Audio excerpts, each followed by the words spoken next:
Akashvani COVID-19 ప్రత్యేక వార్తలు చదువుతున్నది జే చెన్నయ్య.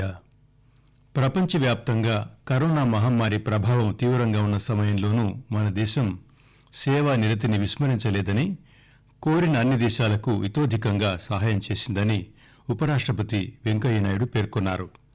కష్టకాలంలోనూ ఫార్మాస్యూటికల్స్ ఉత్పత్తులను అందచేసి తన సేవా గుణాన్ని మరోసారి ప్రపంచానికి పరిచయం చేసిందని ఆయన గుర్తు చేశారు. ఐసీడబ్ల్యూఏ 18వ పాలక మండలి సమావేశాన్నుద్దేశించి చెన్నై నుంచి అంతర్జాల వేదిక ద్వారా అంతర్జాతీయ వ్యవహారాల భారత మండలి ఐసీడబ్ల్యూఏ అధ్యక్షుని హోదాలో ఉపరాష్ట్రపతి ప్రసంగించారు. కరోనాకు టీకా పరిశోధనల విషయంలోనూ భారతదేశం ముందు వరుసలో ఉన్నదని, త్వరలోనే టీకాకు సంబంధించి శుభవార్త వినబోతున్నామని వెంకయ్యనాయుడు చెప్పారు. కోవిడ్-19 కట్టడి చర్యల్లో భాగంగా కేంద్ర ఆరోగ్య శాఖ మార్కెట్లు, వ్యాపార, వాణిజ్య సముదాయాల్లో పాటించవలసిన నూతన మార్గదర్శకాలను జారీ చేసింది.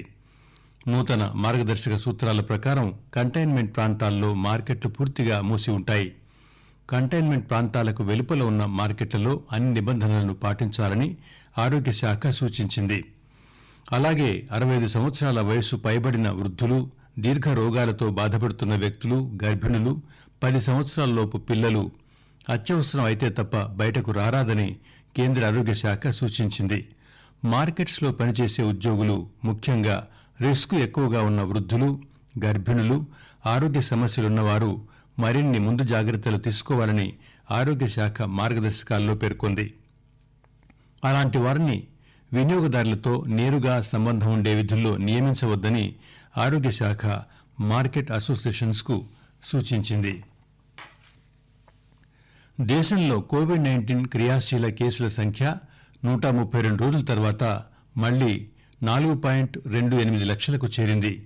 చివరగా జూలై 23న 4.26 లక్షల క్రియాశీల కేసులు ఉండగా, తాజాగా ఈ సంఖ్య 4.28 లక్షలకు చేరిందని కేంద్ర ఆరోగ్య శాఖ ప్రకటించింది. 3 రోజులుగా ప్రతిరోజు ఇంచుమించు 30,000 కొత్త కేసులు నమోదవుతున్నట్లు తెలిపింది. గత 24 గంటల వ్యవధిలో దేశంలో 43,062 మంది కోవిడ్ నుంచి కోలుకున్నారని వెల్లడించింది. గత 5 రోజులుగా ఇదే ధోరణి కొనసాగుతోందని, నమోదయ్యే కొత్త కేసుల కంటే కోలుకుంటున్న వారి సంఖ్య ఎక్కువగా ఉంటోందని పేర్కొంది. దేశంలో ఇప్పటి వరకు 94.99 లక్షల మంది కరోనా బారిన పడగా 89.32 లక్షల మంది కోలుకున్నారు. దీంతో కోవిడ్ రికవరీ రేటు 94.03% పెరిగింది.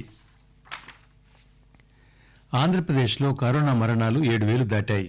గడిచిన 24 గంటల్లో కోవిడ్ బారిన పడి 7 మరణించడంతో రాష్ట్ర వ్యాప్తంగా ఇప్పటి వరకు మృతి చెందిన వారి సంఖ్య 7,003కు చేరింది. గడిచిన 24 గంటల్లో రాష్ట్రంలో 56,988 నమూనాలను పరీక్షించగా 663 మందికి కరోనా నిర్ధారణ అయిందని రాష్ట్ర వైద్య ఆరోగ్య శాఖ నిన్న సాయంత్రం విడుదల చేసిన బులెటిన్లో తెలిపింది. దీంతో రాష్ట్రంలో కోవిడ్ కేసుల సంఖ్య 8,69,412కు చేరింది. ఒకరోజు వ్యవధిలో 1,159 మంది కోవిడ్ నుంచి పూర్తిగా కోలుకోగా, ప్రస్తుతం రాష్ట్రంలో 6,924 యాక్టివ్ కేసులున్నాయి. ఇప్పటి వరకు రాష్ట్ర వ్యాప్తంగా 1,66,696 నమూనాలను పరీక్షించినట్లు ప్రభుత్వం పేర్కొంది. జీహెచ్ఎంసీ ఎన్నికల్లో పాలుపంచుకున్న రాజకీయ పార్టీల నాయకులు, కార్యకర్తలు వారం రోజుల పాటు సెల్ఫ్ ఐసోలేషన్లో ఉండాలని ప్రజారోగ్య శాఖ సంచాలకులు డాక్టర్ శ్రీనివాసరావు సూచించారు. అనుమానం ఉన్న ప్రతి ఒక్కరూ కోవిడ్ పరీక్షలు చేయించుకోవాలన్నారు. కోవిడ్ సెకండ్ వేవ్ రాష్ట్రంలో ప్రవేశించకుండా ప్రతి ఒక్కరూ బాధ్యతతో వ్యవహరించాలని అన్నారు.